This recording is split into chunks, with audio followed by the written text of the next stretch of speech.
লখিমপুৰত তিনিদিনীয়া কাৰ্যসূচী সামৰি আজি ডিব্ৰুগড় উপস্থিত হ'লগৈ অসমৰ মুখ্যমন্ত্ৰী ডক্টৰ হিমন্ত বিশ্ব শৰ্মা।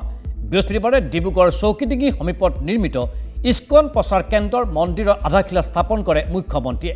জলুন নগৰ চাহ বাগিচাৰ 3 বিঘা ভূমিত নিৰ্মিত হয় এই মন্দিৰ। মন্দিৰৰ আধাৰশিলা স্থাপনৰ লগত সংগতি ৰাখি আয়োজন কৰা ভূমি পূজন হোম যজ্ঞত অংশগ্ৰহণ কৰিলে ৰাজ্যৰ মুখ্যমন্ত্ৰীগৰাকীয়ে।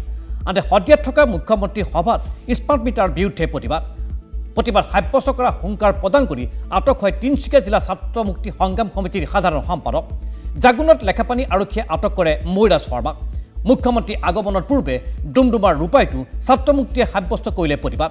স্মাৰ্ট মিটাৰ বিৰুদ্ধে উত্তাল প্ৰতিবাদী কাৰ্যসূচী ছাত্ৰ মুক্তি সংগ্ৰাম সমিতিৰ। ডিব্ৰুগড়ত আজি এটা ধুনীয়া ইস্কন মন্দিৰৰ ভূমি পূজন হ'ল আৰু এই পবিত্ৰ ধৰ্মীয় অনুষ্ঠানটোত যোগ দিবলৈ পাই নিজকে ধন্য মানিছোঁ আৰু মই ভাবোঁ যে এই মন্দিৰটোৰ জৰিয়তে ডিব্ৰুগড় আৰু উজনি অসমৰ ৰাইজে আধ্যাত্মিক প্ৰশান্তি লাভ কৰিব। সেয়া আজি ডিব্ৰুগড়ত উপস্থিত হৈ মুখ্যমন্ত্ৰী ডক্টৰ হিমন্ত বিশ্ব শৰ্মাৰ বিশেষ কাৰ্যসূচী।